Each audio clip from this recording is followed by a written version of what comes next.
আল্লাহ পাক রব্বুল আলামিন বলেন, ইত্তাকুল্লাহ, হে ঈমানদারগণ তোমরা আমাকে ভয় করো। সারা দুনিয়ার মানুষদেরকে আল্লাহ পাক রব্বুল আলামিন বলতেছেন, হে দুনিয়ার মানুষ যারা ঈমানদার আছো, তোমরা ঈমান হালতে আমাকে ভয় করো, আর মৃত্যুবরণ করিও না, মুসলমান না হয়ে কবরে আসিও না। কচু পাতার ঈমান নিয়ে রে ভাই কবরে গেলে চলবে না, শক্ত মজবুত ঈমান নিয়ে কবরে যাইতে হবে।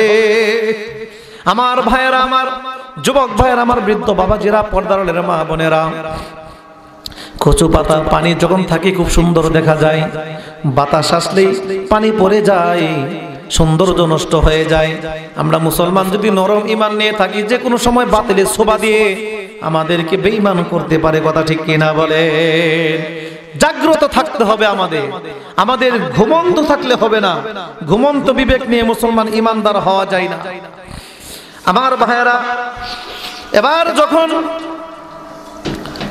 খলিফাতুল মুসলিমিন দেখলো আমার রাষ্ট্রের ভিতরে একজন রাখালের কত আল্লাহর ভয়, ইত্তাকুল্লাহ, আল্লাহ ভয় করার জন্য বলছেন। আর 2 নাম্বার, ওয়ালা তামুতুন্না ইল্লা ওয়া আনতুম মুসলিমুন, মুসলমান না হয়ে কবরে আসিও না। ইসলাম ধর্মে পূর্ণাঙ্গ 5টা বিষয় আল্লাহ তাআলা সম্পূর্ণ করে দিলেন। সুবহানাল্লাহ বলেন। আমার ভাইরা সুন্দর করে শুনবেন, 5টা বিষয়কে আল্লাহ তাআলা পূর্ণাঙ্গ করে দিলেন। ইসলামের কিছু বিষয় আছে ঈমান আকীদার সাথে সম্পর্কিত, ইসলামের কিছু বিধান আছে ইবাদত বন্দেগীর সাথে সম্পর্ক, ইসলামের কিছু বিধান আছে লেনদেনের সাথে সম্পর্ক, ইসলামের কিছু বিধান আছে আচার ব্যবহারের সাথে সম্পর্ক, ইসলামের কিছু বিধান আছে চরিত্রের সাথে সম্পর্ক। এই হলো 5টা পূর্ণাঙ্গ আল্লাহ তাআলা বিধান আমাদেরকে দিলেন। এর আগে আরেকটা পূর্ণাঙ্গ বিধান আল্লাহ তাআলা দিলেন আমাদেরকে, যে ফানকিহু মা তাবা লাকুম মিনান নিসাই মাসনা ওয়া সুলাসা ওয়া রুবা। আল্লাহ তাআলা পুরুষদের জন্য প্রয়োজনে বোধে একাধিক স্ত্রী রাখার অধিকার আল্লাহ হুকুম দিলেন কোরআনে। আর নারীদের জন্য একজন স্বামী আল্লাহ নির্ধারিত করে দিলেন। ইমাম আবু হানিফা রাহমাতুল্লাহ আলাইহির কাছে কয়েকজন মহিলা যায় প্রশ্ন করে, ইমাম আবু হানিফা, আপনি তো বড় আলেম, আল্লাহর ওলি, তাহলে একটা কথা বলতে চাই যে একটা নারী, একটা পুরুষ যদি 4টা বিবাহ করতে পারে, আল্লাহ হুকুম দেয়া থাকে, তাহলে একজন নারী কেন 4টা স্বামী রাখতে পারবে না? যখন প্রশ্ন করলো ইমাম আবু হানিফা, ওনার নাম হলো নু'মান ইবনে সাবিত, ওনার ঘরে একটা দিনদার মেয়ে ছিল, কন্যা ছিল। এই যে বলতেছি আমাদের মেয়েদেরকে কেন দিনদার বানাবো, কি ফজিলত দেখেন। ইমাম আবু হানিফা রাহমাতুল্লাহি আলাইহি ওনাকে যখন এই মহিলারা প্রশ্ন করলো যে হুজুর, একজন পুরুষ যদি 4টা বিবাহ করতে পারে, আল্লাহ হুকুম দেয়া থাকে, একটা নারী কেন 4টা স্বামী রাখতে পারবে না? প্রশ্ন যখন করলো, ইমাম আবু হানিফা বলতেছে 3টা-4টা দিন অপেক্ষা করেন, আমি পরে উত্তর দেব। ইমাম আবু হানিফার এই প্রশ্নগুলো তার দিনদার মেয়ে ঘর থেকে শুনেছে। বলতেছে, আব্বা কি প্রশ্ন করেছে আপনাকে? বলতেছে, মা, মহিলারা আয়েশা বলতেছে একটা স্বামী পুরুষ যদি 4টা বিবাহ করতে পারে, একটা নারী কেন 4টা স্বামী রাখতে পারবে না? ইমাম আবু হানিফার মেয়ে বলতেছে, আব্বা এটা তো খুব সহজ প্রশ্ন, উত্তর সহজ হবে। ইমাম আবু হানিফা বলে, মা কি বলো, এত সহজ? জি সহজ। বলতেছে, আব্বা প্রশ্নের উত্তর আমি বলে দিব, কিন্তু একটা শর্ত আব্বা, তোমার নামের সাথে আমার নাম লাগাই দিবা, কিয়ামত পর্যন্ত যেন মানুষ জানে যে তোমার একটা মেয়ে ছিল, সেটা আমি।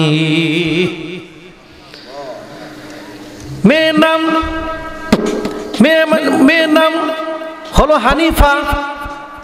এবার আমরা যে নামে চিনি আবু হানিফা, আবু অর্থ হলো পিতা, হানিফা হলো মেয়ের নাম। হানিফার আব্বা দিনদার মেয়ে ঘরে থাকলে কি ফজিলত রে ভাই আমার। এবার মেয়ে বলতেছে, আব্বা যে মেয়েটি আপনার কাছে মহিলাগুলো প্রশ্ন করছে, মহিলাদেরকে বলবা চারজন পাঁচজন যে আসছিল সকলকে বলবা এক এক পাত্রে সবাই দুধ নিয়ে আসতে। ঠিক মহিলারা আসলো, আসার পর সবাইকে বললো, শোনো তোমরা এক এক পাত্র করে দুধ নিয়ে আসবা। তখন মহিলারা এক একজন এক এক পাত্রে দুধ নিয়ে আসলো। ইমাম আবু হানিফা বলতেছে, একটা বড় পাত্রের ভিতরে ডালো। সবাই দুধ ঢেলে দিল। এবার ইমাম আবু হানিফা বলতেছে, যার যার দুধ তোমরা উঠায় নিয়ে যাও। এবার মহিলা বলতেছে, হুজুর এটা কি সম্ভব? সব দুধ তো এক হয়ে গেছে, এখান থেকে তো যার যার দুধ আলাদা করে নেওয়ার কোনো ভাও নাই। ইমাম আবু হানিফা বলেন, ও দুনিয়ার মহিলারা শোনো, আল্লাহর বিধান করেছেন যেটা, আল্লাহর বিধানের চেয়ে সবচেয়ে সমাধান আর বড় কোনো সমাধান নাই। আল্লাহ পাক রব্বুল আলামিন যে বিধান দিলেন, একটা পুরুষ পর্যায়ক্রমে 4টা বিবাহ করতে পারবে, কিন্তু একটা নারী যদি 4টা স্বামী রাখে তাহলে কোন স্বামীর সন্তান নির্ণয় করা যাবে না। কথা ঠিক কিনা বলেন?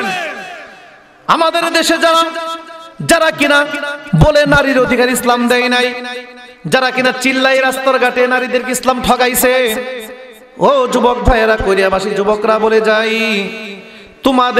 আমাদের মা বোনদেরকে যারা রাস্তায় নামাতে যায়, মা বোনদেরকে যারা বেইজ্জতি করতে চায়, মা বোনদেরকে যারা চিনিমিনি খেলতে চায়, এই বোকার দল, তোরা আল্লাহর এই আয়াতের অর্থ বুঝে নে আল্লাহ কি বলেছে। ইসলাম নারীকে যা দিয়েছে অন্য ধর্মে তাও দেয় না। কথা ঠিক কিনা বলে? তা মুসলমান ভাইয়েরা আমার, তাহলে মুসলমান না হয়ে কবরে যাওয়া যাবে না। মুসলমানের পূর্ণাঙ্গ বিধান যে 5টা বলেছিলাম, 1 নাম্বার হলো ইসলামের কিছু কিছু বিষয় আছে ঈমান আকীদার সাথে সম্পর্কিত। ঈমান আকীদার সাথে সম্পর্ক। এখন ঈমান কাকে কয়? 2013 সালে হেফাজত ইসলামের জুনায়েদ বাবুনগরী রহমতুল্লাহ আলাইহি যখন কিনা গ্রেপ্তার করা হলো, গ্রেপ্তার করার পর এক পুলিশ রিমান্ডের তার দায়িত্ব পড়েছে। পুলিশের বাড়ি হালুয়াঘাট, আপনার ঘটনা শুনেন নাই? ঐশী। এই পুলিশে বলতেছে যে হুজুর, ঢাকা এত লোক কেমনে আপনারা আনলে, কয় টাকা দিছে? হুজুর বলতেছে, আমরা টাকা দেই নাই, যার যার টাকা খরচ করে আল্লাহ রাস্তায় ঈমানের রক্ষার্থে, আল্লাহ এবং রসুলের ইজ্জত রক্ষা করার জন্য তারা ঢাকা চলে আসছে। এই পুলিশে বলছিল, হুজুর ঈমান কাকে কয়? মুসলমান চিন্তা করছেন, ঈমান কাকে কয় সে জানে না। তারপরে হালুয়াঘাট। 1 মাস যাইতে না যাইতে, এ যুবক ভাইয়েরা, বৃদ্ধ বাবাজিরা, মনে রাখবেন, কোনোদিন আলেমদের সাথে বেয়াদবি করবেন না, একজন কোরআনের হাফেজের সাথে বেয়াদবি করবেন না, মসজিদে ইমামের সাথে বেয়াদবি করবেন না, মাদ্রাসার শিক্ষকের সাথে কখনো বেয়াদবি করবেন না, একজন টুপিওয়ালার সাথে কখনো বেয়াদবি করবেন না, একজন দাড়িওয়ালার সাথে কখনো বেয়াদবি করবেন না, আল্লাহর আরশ কেঁপে যাবে। আল্লামা শাহ মজদুর রহমাতুল্লাহ আলাইহি আল্লাহর ওলি ছিলেন। খাজা শাহ মজদুর রহমাতুল্লাহ আলাইহি রাস্তা দিয়ে হেঁটে যাইতেছেন। উপমহাদেশের বিখ্যাত একজন পীর ছিলেন। খাজা শাহ মজদুর রহমাতুল্লাহ আলাইহি যাইতে লাগলেন। একটা যুবক ছেলে এবং মেয়ে দুজন প্রেম করে হাতে ধরে হাঁটতেছে। খাজা শাহ মজদুর রহমাতুল্লাহ আলাইহি রাস্তা দিয়ে যাইতে লাগলেন। রাস্তায় বৃষ্টি হয়ে নোংরা পানি এক জায়গায় জমে আছে। খাজা শাহ মজনু ওই জায়গায় পাও রাখলেন, দেখেন নাই ভুল ক্রমে পাও রাখলেন, নোংরা পানি 1 ফোঁটা যায় ওই মহিলার গালে পড়েছে। যুবক সহ্য করতে পারে নাই, কারণ সেই যুবক এই যুবতীকে ভালোবাসে, এটা হলো দুনিয়ার ভালোবাসা। সে দৌড় দিয়ে যুবক যায় ওই খাজা শাহ মজনু রহমাতুল্লাহ আলাইহিকে থাপ্পড় মারছে। খাজা শাহ মজনু আল্লাহর ওলি কিচ্ছু বলেন নাই, দৌড় দিয়ে চলে গেলেন ওযু করে মসজিদে। আল্লাহর কাছে বলেন, আল্লাহ, দুনিয়ার কোনো চেয়ারম্যানের কাছে বিচার দিলাম না, দুনিয়ার কোনো মেম্বারের কাছে বিচার দিলাম না, দুনিয়ার কোনো এমপির কাছে বিচার দিলাম না, দুনিয়ার কোনো মন্ত্রীর কাছে বিচার দিলাম না, মালিকের মালিক তুমি আল্লাহ, তোমার কাছে বিচার দিলাম, তুমি বিচারটা করে দিবা। আল্লাহর ওলি দোয়া করতে দেরি, কবুল হইতে দেরি হয় নাই। একটু যাইতে না যাইতেই যুবক 2টা পাও পঙ্গু হয়ে গেল। মানুষ এলাকার সবাই চলে আসলো, কি হলো কি হলো? যুবতী মহিলা বলতেছে, আমি তাকে ভালোবাসি, সে আমাকে ভালোবাসে। রাস্তা দিয়ে আসতেছি, একটা বৃদ্ধা লোক নোংরা পানির ভিতরে পাও রাখলো। সেই পাও রাখার পর পচা পানিটা আমার গালে আসলো, সে একটা থাপ্পড় মেরেছে। এলাকার লোক বলে, সর্বনাশ, কার গায়ে তোমরা আঘাত দিয়েছো? তিনি তো সাধারণ কোনো মানুষ নয়, তিনি আল্লাহর ওলি। এলাকার সবাই ওই যুবক যুবতীকে ধরে নিয়ে মসজিদে গেলেন, যায় দেখে আল্লাহর ওলি নামাজ পড়ে আল্লাহর কাছে দোয়া করতেছে। এবার দোয়া করার পর আল্লাহর ওলি ডাক দিল, এলাকার মানুষ, গো আল্লাহর ওলি শুনেন, একটু কাছে আসেন। এই যে যুবকটা আপনাকে চেনে নাই, আমরা ধরে তারে নিয়ে আসলাম। যুবকটা শুনেছে আপনাকে থাপ্পড় মারছে। আল্লাহর ওলি চোখের পানি ফালাইয়া কয়, দুনিয়ার মানুষ রে, যুবকটা তো এই যুবতীকে ভালোবাসে, এক ফোঁটা পানি গিয়েছে, এই জন্য সে সহ্য করতে পারে নাই। আর আমি যে প্রেম করি আমার মালিকের সাথে, আল্লাহর সাথে, আমাকে আঘাত করছে, আমার আল্লাহ কিভাবে সহ্য করবে?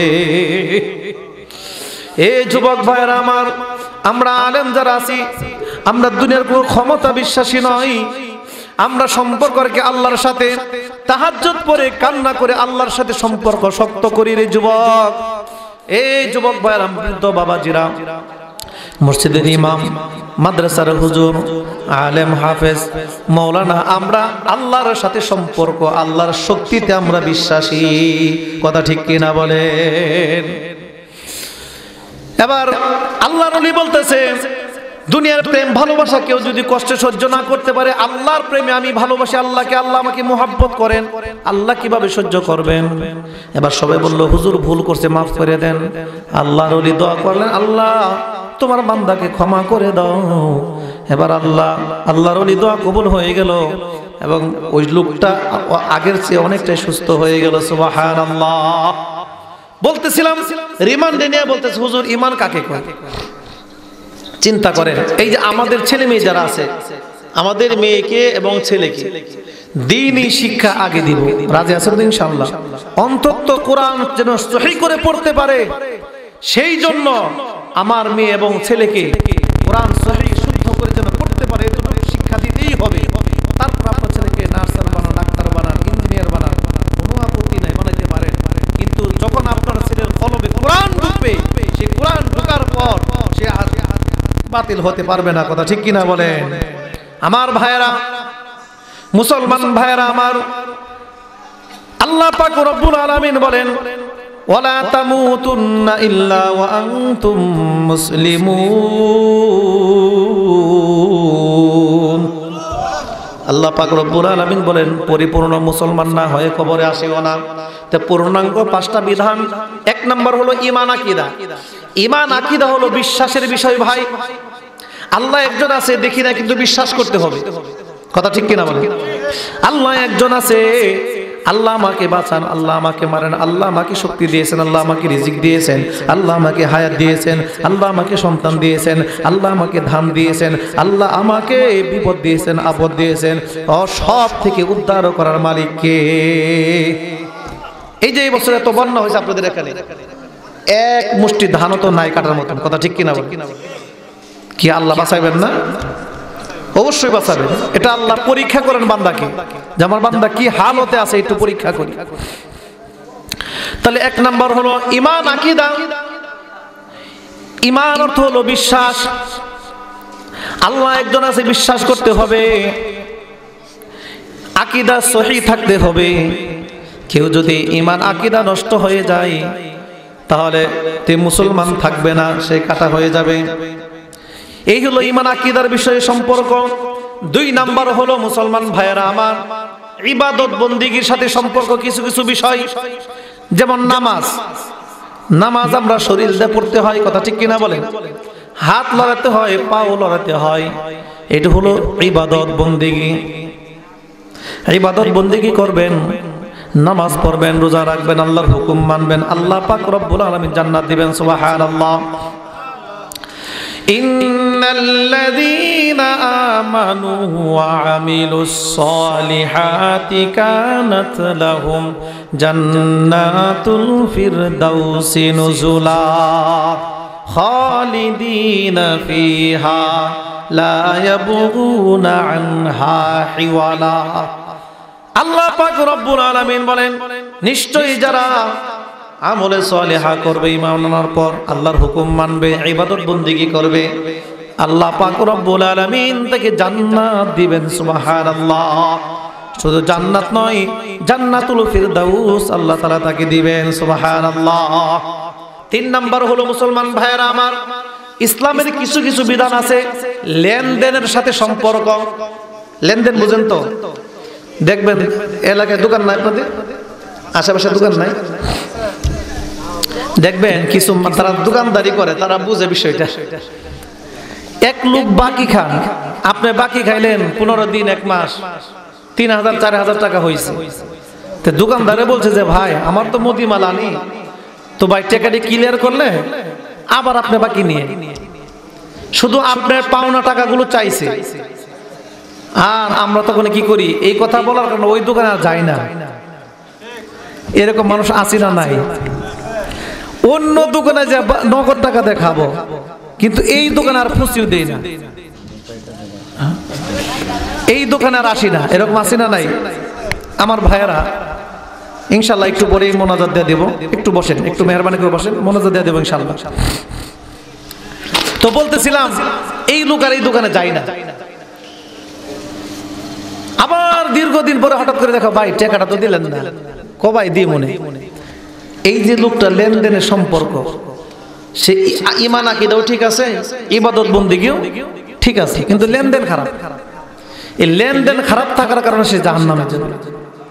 আমরা যারা নামাজ পড়ি, রোজা রাখি, আমরা মনে মনে কই, মনে মনে বলি যে নামাজ পড়লে আর কোনো কিছু না করলে মনে হয় জাহান্নামে যাওয়া লাগবে না, নামাজ না পড়লে মনে হয় জাহান্নামে যাইতে হবে। এরকম এক শ্রেণী কিছু লোক আছে যেটা আমাদের ধারণা থিওরি, যে নামাজ পড়লে মনে হয় জান্নাতে গেলাম, আর নামাজ না পড়লে জাহান্নামে যেতে হবে, আর বাক যত আকাম কুকাম করি সমস্যা নাই। এরকম থিওরি আমাদের মাথায় অনেক মুসলমানের আছে, কথা ঠিক কিনা বলেন? এই যে নামাজ না পড়লে জাহান্নামে যাবে এটা তার মাথায় ঢুকছে, কিন্তু লেনদেন খারাপ থাকলে জাহান্নামে যাবে এটা সে জানেও না, আমলও করে না, কথা ঠিক কিনা বলেন?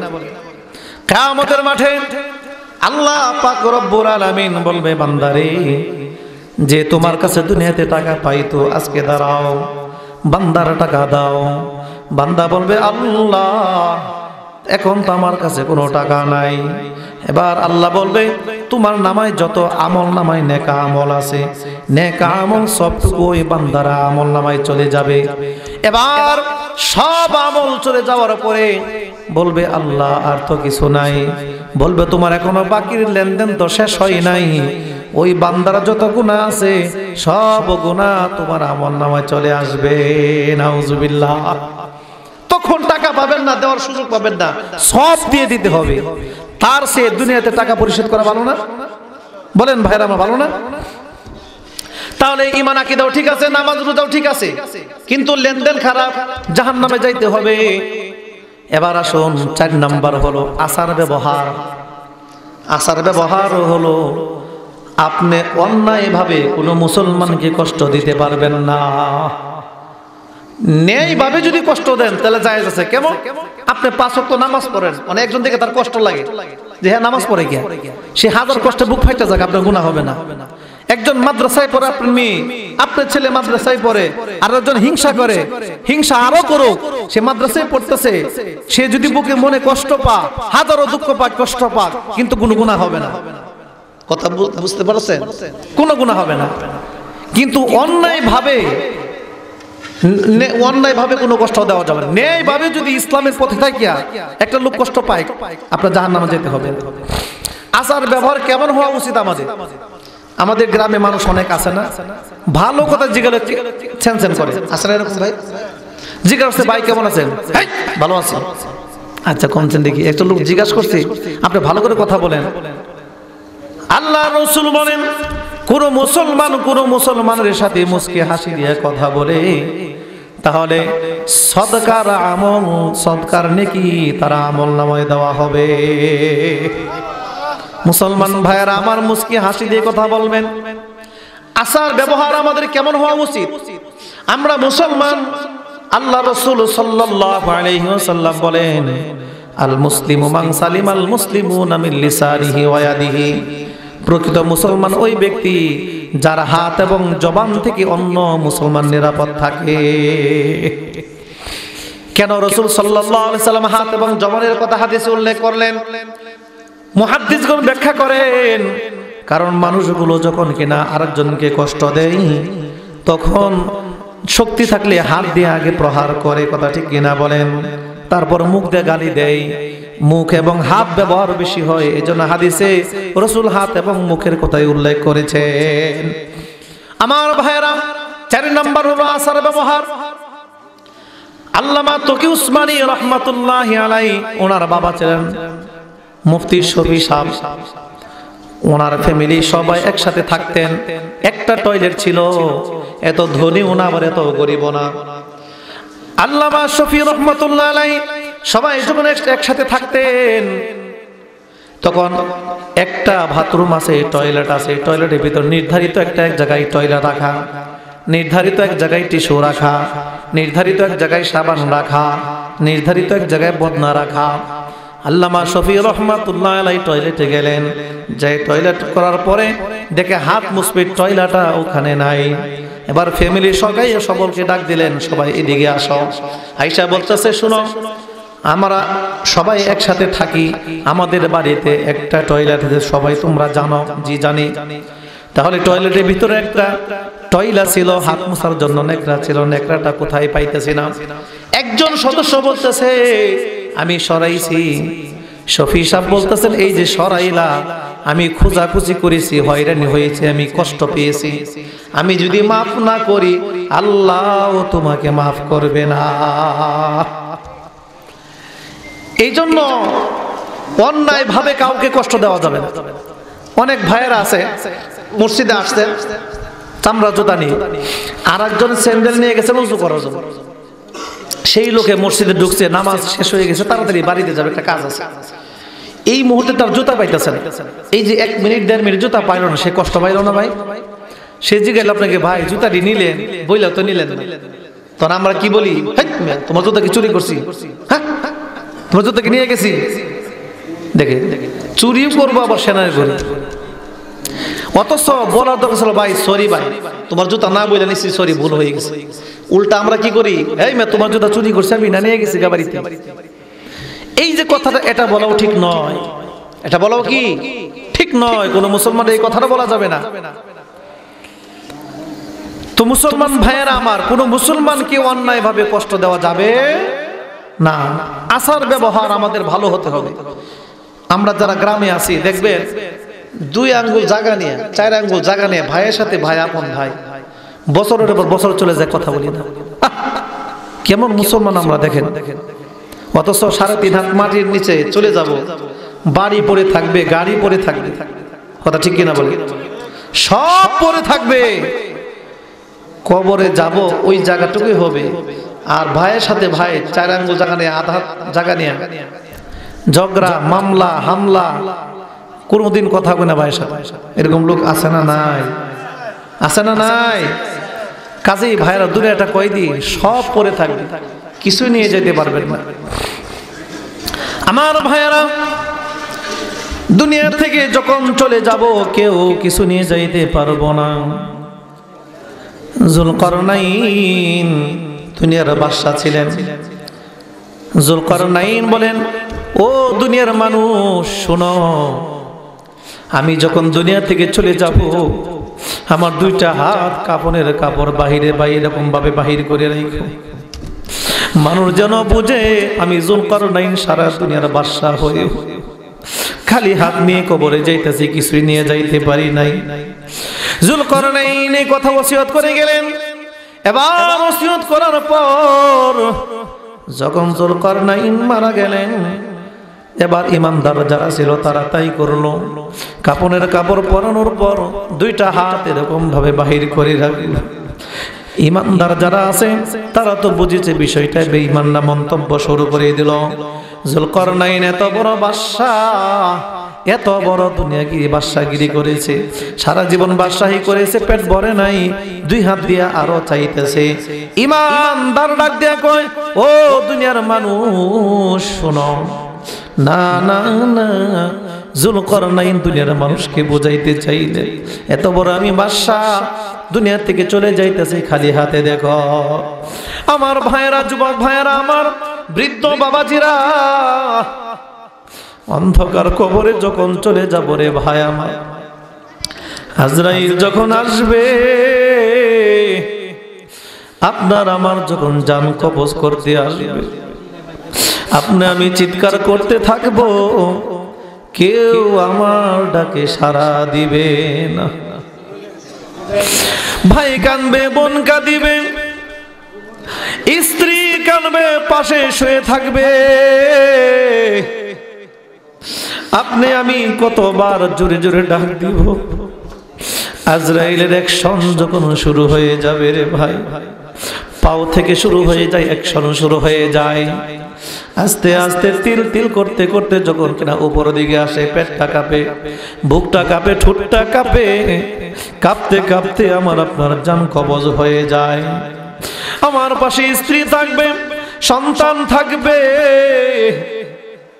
ছেলে থাকবে, মেয়ে থাকবে, ভাই থাকবে, বন্ধু থাকবে, কত চিৎকার করে ডাকবো, কেউ ডাকে সাড়া দিবে না। ভাই সেদিন কাঁদিবে, কি ঘুমে ঘুমালি রে, বোন সেদিন কাঁদিবে, কেমনে ছাইরা গেলে রে, ভাই কাঁদিবে, বোন কাঁদিবে, কে দেবে হুঁশ হবে রে, পিতা মাতা বলবে কেমনে থাকবি একা কবরে, লা ইলাহা ইল্লাল্লাহু বলবে লোকে রে, লা ইলাহা ইল্লাল্লাহু বলবে লোকে রে। এই দুনিয়ায় যাদের তুমি ভেবেছো আপন, তারা তোমার নয় তো আপন, ভেবে দেখো মন। এই দুনিয়ায় যাদের তুমি ভেবেছো আপন, তারা তোমার নয় তো আপন, ভেবে দেখো ইল্লাল্লাহু বলবে লোকে রে। ভাই সেদিন কাঁদিবে, কি ঘুমে ঘুমালি রে, বোন সেদিন কাঁদিবে, কেমনে ছাইরা গেলি রে, ভাই কাঁদিবে, বোন কাঁদিবে, কে দেবে হুঁশ হবে রে, পিতা মাতা বলবে কেমনে থাকবি একা কবরে, লা ইলাহা ইল্লাল্লাহু বলবে লোকে রে, লা ইলাহা ইল্লাল্লাহু বলবে লোকে রে। কথা ঠিক কিনা বলেন আমার ভাইয়েরা? এবার যখন আজরাইল জানটা কবজ করবে, কত চিৎকার করব আমরা, কেউ শুনবে না। যখন জানটা চলে যাবে,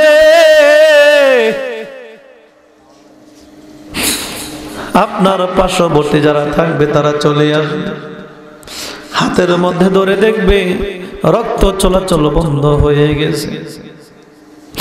এবার আর বলবে আপনি আর দুনিয়াতে নাই, জলদি করে আপনার আমার বালিশের নিচে, মাথার নিচে বালিশ ছিল, বালিশটা সরাইয়া দিবে,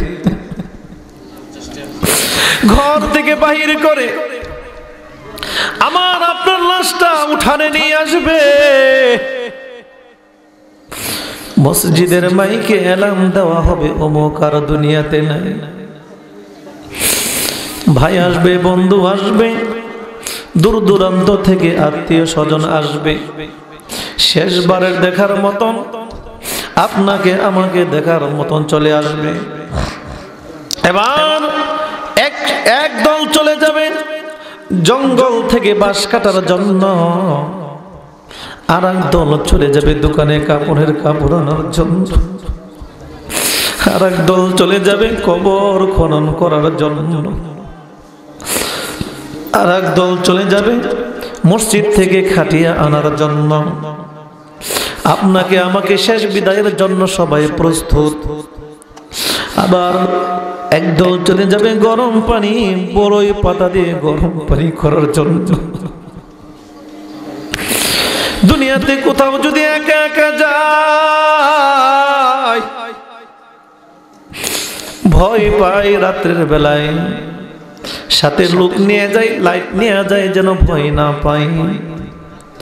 অন্ধকার কবরে কেমনে থাকবারে যুবক, একটু চিন্তা করে দেখো বৃদ্ধ বাবাজিরা, কবরে কেউ যাবে না সাথে, একা একা যেতে হবে। ওই কবরে কেউ সঙ্গী হবে না, কেউ সঙ্গী হবে না, সকলে একা একা যাবে। আমরা যখন দুনিয়া থেকে চির বিদায় নিয়ে চলে যাই, আপনার রূহটা আমার রূহটা যখন ঘর থেকে আমাদের করে বাহির করে, আমরা কল্পনা করি হয়তো একজন আমাদের সাথে কবরে যাবে। এখান থেকে কেউ গেল না, শত শত হাজার হাজার মানুষ জানাজায় শরীক হয়ে গেল। আপনি আমার রূহটা কল্পনা করতে থাকবে, এত লোক জানাজায় শরীক হয়েছে, মনে হয় একটা লোক আমার সাথে কবরে যাবে। জানাজা শেষ হয়ে গেল, কেউ সাথে গেল না। এবার যখন খাটিয়া ধরবে, 8-10 জন খাটিয়া ধরো, 5-7 জন খাটিয়া ধরে আপনি আমার রূহটা চিন্তা করতে থাকে, মনে হয় একজন এখান থেকে যাবে। এরা যখন লাশ কবরের পাশে নিয়ে যায়, নিয়ে যাওয়ার পর 2-3 জন উপর থেকে ধরে লাশটা দিয়ে দেয়, আর 3 জন কবরে, 2 জন কবরে নামে। কবর থেকে যখন লাশটা ধরে দোয়া পড়তে থাকে, বিসমিল্লাহি ওয়া আলা মিল্লাতি রাসূলিল্লাহ। দোয়া পড়ে যখন কিনা লাশটা নামাইতে থাকে, যেই 2 জন 3 জন কবর থেকে লাশটা ধরে, আমরা চিন্তা করতে থাকি মনে হয় একজন আমাদের সাথে থাকবে। 3 জন থেকে একজন উঠে যায়, 2 জন থাকে। সুন্দর করে বাঁশগুলো সাজিয়ে দেয়। এবার কল্পনা করতে থাকি 2 জন থেকে মনে হয় একজন থাকবে। 2 জন থেকে একজন উঠে যায়, আর একজন থাকে। আপনার আমার চেহারাটা কিবলার দিকে ঘুরাইয়া দেয়, বডিটা কিবলার দিকে ঘুরাইয়া দেয়, গিট্টগুলো খুলি দেয়। একজন যখন থাকে তখন আমরা ভাবি সে মনে হয় যাবে না, আমার সাথে থাকবে। এবার সুন্দর করে যখন কিনা লাশ রেখে সুন্দর করে বাঁশগুলো সাজিয়ে দিয়ে যখন চলে যায়, আর কেউ সাথে থাকলো না রে ভাই। আমার যুবক ভাইয়েরা, আমার যুবক ভাইরা, বৃদ্ধ বাবাজিরা, এবার কেউ থাকে না, সবাই চলে আসে। চিন্তা করে দেখো না কবরে কি যাইবা না, চিন্তা করে দেখো না কবরে কি যাইবা না। যেই কবরে আল্লাহ ছাড়া আপন কেহ থাকবে না, চিন্তা করে দেখো না কবরে কি যাইবা না, চিন্তা করে দেখো না কবরে কি যাইবা না। যেই কবরে আল্লাহ ছাড়া আপন কেহ থাকবে না, চিন্তা করে দেখো না কবরে কি যাইবা না। আমার ভাইয়েরা, কবরে কেউ গেল না, একা একা থাকতে হবে। বলতেছিলাম ভাই আমার, মুসলমানদের পূর্ণাঙ্গ বিধান যে 5টা, সে 5টার মধ্যে 4 নাম্বার হলো আচার ব্যবহার, 5 নাম্বার হলো চরিত্র। মানুষের চরিত্রের ভিতরে সবচেয়ে একটা বড় রোগ অটোমেটিক চলে আসে, সেটা হলো অহংকার। কথা ঠিক কিনা বলেন? অনেক মানুষ নামাজ পড়ে না, অহংকার করে। নামাজ কেন পড়বো? তার ভিতরে অহংকার চলে আসছে, এই জন্য সে নামাজ পড়ে না। তার ভিতরে অহংকার চলে আসছে, আমি রোজা রাখবো কেন, সে রোজা রাখে না। আমার ভাই, মানুষের যে মন আছে, এই মনটাকে কখনো প্রভু মানা যাবে না। মনকে বোঝাবেন, হে মন, তুমি আমার প্রভু নয়, আমি তোমার বান্দা নয়। আর বলবেন, আল্লাহ, হে আল্লাহ, তুমি আমার মালিক, আমি তোমার বান্দা। মানুষ মনকে প্রভু বানায়, মনে যা করে চায় তাই করে। মনকে প্রভু বানা যাবে না। মন চাবে নামাজ না পড়ার লেগে, নামাজ না পড়বেন না কেমন? মনের কথা প্রাধান্য দেওয়া যাবে না। আমার ভাইয়ের, আমার অনেক দীর্ঘ আলোচনা করা হয়েছে, আপনারা শুনেছেন। আল্লাহ তাআলা আমাদের সকলকে আমল করার তৌফিক দান করেন, আমিন। জোরে বলেন আমিন। আমার ভাইয়েরা একটু কাছে আসেন, মোনাজাত করে দেব, একটু কাছে আসেন। বাবাজিরা একটু একটু কষ্ট করে সামনে আসেন, পিছে বাইরে এসে চলে আসেন। ভাই আসেন, একটু জমে বসি, আল্লাহর কাছে কান্নাকাটি করি, আল্লাহ যেন আমাদের ক্ষমা করে দেয়। আসেন আসেন ভাই, শেষ মোনাজাত ইনশাআল্লাহ দেয়া দিব।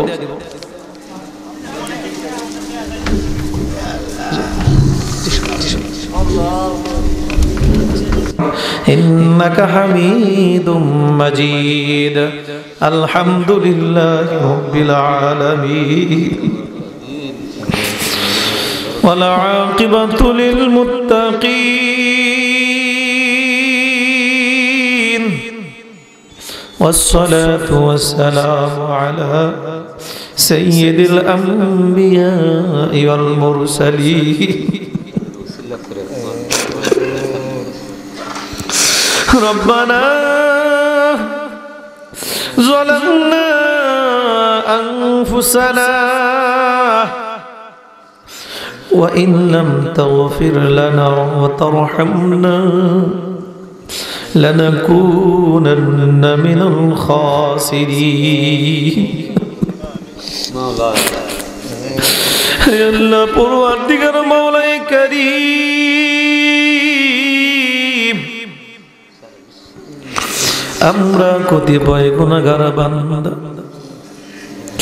কত গুনাহ করেছি, ইচ্ছা করে অনিচ্ছা করে, গোপনে প্রকাশ্যে, দিনে রাতে, আলোতে অন্ধকারে।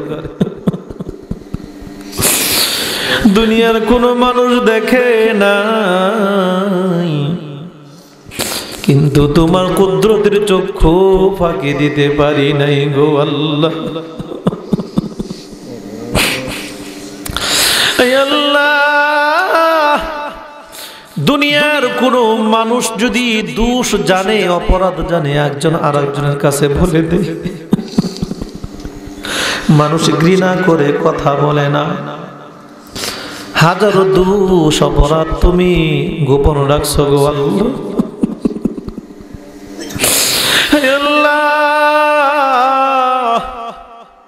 কোনদিন তুমি রাগ করে আমাদের খানা বন্ধ করে দাও, কোনদিন রাগ করে আমাদের অক্সিজেন বাতাস বন্ধ করে দাও নাই। আল্লাহ, কোনদিন গুসা করে আমাদের উপর রাগান্বিত হও নাই গো আল্লাহ।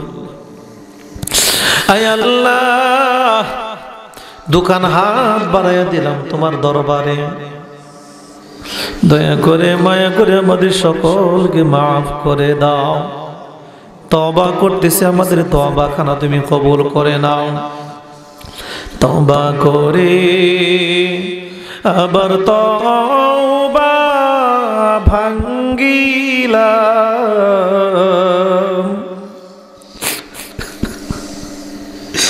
তওবা করে আবার তওবা ভাঙ্গিলাম। অবশেষে খাঁটি তওবা করিলাম, অবশেষে খাঁটি তওবা করিলাম। এই জীবনে না করিলাম বন্দেগী,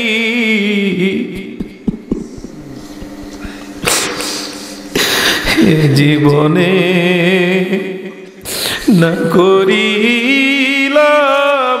বন্দেগী,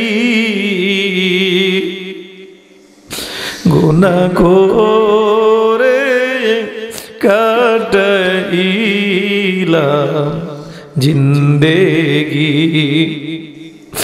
গুনাহ করে কাটাইলাম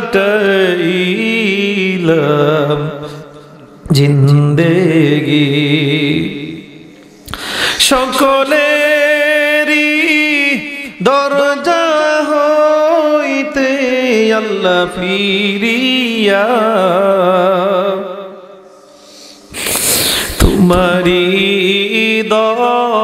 দরজায় রইলাম পড়িয়া, তোমারি দরজায় রইলাম পড়িয়া। আয় আল্লাহ, দুনিয়ার ফকির যদি কোনো বাড়িতে যায়, মালিক যদি না করে আর এক বাড়িতে যাওয়ার সুযোগ থাকে, আমরা এমনই কাঙ্গাল, তুমি যদি মাফ না করো আমাদের আর কোনো দ্বিতীয় প্রভু নাই যে মাফ করবে গো আল্লাহ। আয় আল্লাহ, দয়া করে মায়া করে আমাদের মাফ করে দাও। বৃদ্ধ বাবাজিরা, যুবক ভাইয়েরা চোখের পানি টপ টপ করে পড়তেছে। আল্লাহ, তোমার নবীজি বলেছে যে আমার উম্মতেরা চোখের পানি এবং বুকের তাজা দিবে আল্লাহর রাস্তায়। আল্লাহ খুশি হয়ে যান দুইটা জিনিস দ্বারা। হায় আল্লাহ, আমরা চোখের পানিগুলো তোমার সামনে জোর জোর করে পড়তেছি। আল্লাহ আল্লাহ আমাদের সকলকে মাফ করে দাও। আল্লাহ আমাদের সকলকে মাফ করে দাও। আয় আল্লাহ, আজকের মাহফিলকে তুমি কবুল করে নাও। আয় আল্লাহ, মাহফিলের জন্য যারা কষ্ট করেছে, শ্রম করেছে, টাকা পয়সা বুদ্ধি পরামর্শ দিয়ে সকলকে তুমি মাফ করে দাও। আয় আল্লাহ, আমরা যারা হাত তুলেছি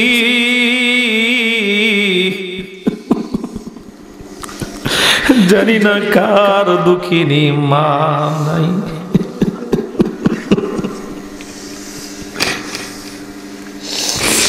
ওই মায়ের কথা মনে পড়ে গেল।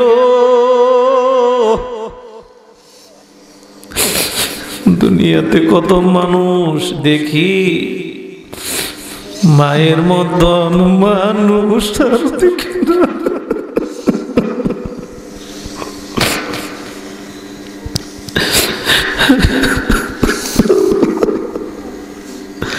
কত মানুষ আদর করে, মায়ের আদরের মতন হয় না। কত মানুষ দেখি মায়ের মতন আর মায়াবী মানুষ আর দেখি না। সন্তান যদি দেশ থেকে বিদেশে থাকে, কিছু হইলে সবার আগে জানে মা। আয় আল্লাহ, আজকে আমরা যারা হাত তুলেছি অনেকেই আছে মা নাই, বাড়িতে বলে মা ডাক দিতে পারেন। আজকে যদি মা বেঁচে থাকতো, সন্তানের অপেক্ষায় থাকতো কখন আসবে সন্তান বাড়িতে ফিরিয়া। মার কাছে সন্তান সন্তানই থাকে, কালো হোক সুন্দর হোক, বুড়া হোক জন হোক, মার কাছে সন্তান সন্তানই থাকে। আল্লাহ, যাদের আদরের মায়া হারাইছি, আল্লাহ দেখো আল্লাহ, তোমার বান্দাগুলো চোখের পানি টপ টপ করে ফেলতেছে। আয় আল্লাহ, আমাদের যাদের মা নাই, দয়া করে মার কবরে তুমি আযাব দিও না। আয় আল্লাহ, অনেকের বাবা নাই। আয় আল্লাহ, যেই বাবা মাথার ঘাম পায়ে ফেলে আমাদেরকে মানুষ করেছে, আজকে তারা দুনিয়াতে নাই। বাবার মতন লোক আর পাই না গো আল্লাহ। আল্লাহ, বাবার মতন আদর আর কেউ করেন। ওই বাবা যার নাই বাবা বলে আর ডাক দিতে পারি না, যার মা নাই মা বলে ডাক দিতে পারি না, বাবা নাই যার বাবা বলে ডাক দিতে পারি না গো আল্লাহ। মা বাবার কবরে আযাব দিও না আয় আল্লাহ। অনেকের আদরের দাদা নাই দাদি নাই,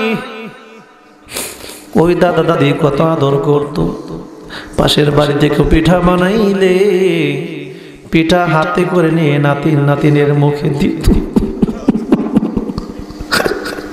আজকে ওই যার দাদা নাই দাদি নাই, আল্লাহ দাদা দাদি ডাক দিতে পারি না, তুমি দাদা দাদির কবরে আযাব দিও না গো আল্লাহ।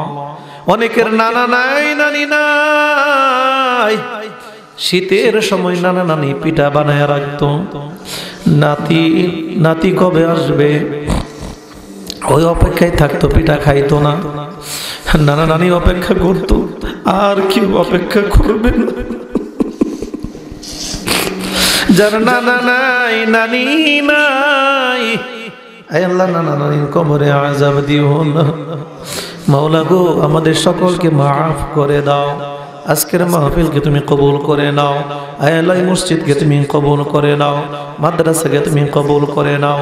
যারা টাকা পয়সা দিয়েছে প্রত্যেকে টাকার বিনিময়ে তুমি আল্লাহ লক্ষ লক্ষ কোটি কোটি সওয়াব দিয়া দাও আয় আল্লাহ। মাদ্রাসার মুহতামিম সাহেবের মা অসুস্থ, আল্লাহ তুমি শেফা দান করে দাও আয় আল্লাহ, শেফায়ে আজালা কামেলা দান করে দাও আয় আল্লাহ। হযরতের হায়াতে তয়্যিবা দান করে দাও আয় আল্লাহ। তোর এলাকার সকলকে তুমি মাফ করে দাও। কোরিয়াবাসী আয় আল্লাহ, এই এলাকার যত মানুষ অসুস্থ আছে আল্লাহ সকলকে তুমি সুস্থতা দান করে দাও আয় আল্লাহ। এখানে বন্যায় কবলিত এলাকা আয় আল্লাহ, ফসলাদি সব ধ্বংস হয়ে গেছে আল্লাহ। মাওলা গো তোমার কাছে কিছু অভাব নাই আল্লাহ, সকলের অভাব তুমি পূর্ণ করে দিও গো আল্লাহ আয় আল্লাহ। ক্ষেত কলার সামনে ফসলাদি তুমি বাড়াইয়া দিও মাওলা গো। অত্র এলাকার ভিতরে যারা চাকরি করে বরকত দান করে দাও, যারা ব্যবসা বাণিজ্য করে বরকত দান করে দাও, যারা দেশ থেকে বিদেশে থেকে কামাই রুজিতে বরকত দান করে দাও আয় আল্লাহ। যে সমস্ত ছাত্র ছাত্রীরা লেখাপড়া করে লেখাপড়া বোঝার তৌফিক দিয়া দাও, পরীক্ষায় উত্তীর্ণ হয়ে ভালো চাকরির ব্যবস্থা করে দাও, মা বোনদেরকে পর্দা প্রদান করার তৌফিক দিয়া দাও। অত্র এলাকার যত মুরব্বীরা অন্ধকার কবরে চলে গেছে সকলকে মাফ করে দাও, সকলকে তুমি মাফ করে দাও আয় আল্লাহ। অত্র এলাকা যত মুসলমান আছে সকলকে দিনদার মুত্তাকিন পরহেজগার বানায়া দাও, সকলকে আয় আল্লাহ নামাজি বানায়া দাও। যারা নামাজ পড়াদেরকে নামাজি বানায়া দাও, যারা দিন বোঝে না দিন বোঝার তৌফিক দেয়া দাও আয় আল্লাহ। অত্র এলাকার ছেলে মেয়েদেরকে দিনই শিক্ষা দেওয়ার তৌফিক দেয়া দাও। অত্র এলাকার সকল মানুষকে তুমি আমাদের সঠিক বুঝ দান করে দাও আয় আল্লাহ। জানি না কোন দিন মালাকুল মউত এসেছে,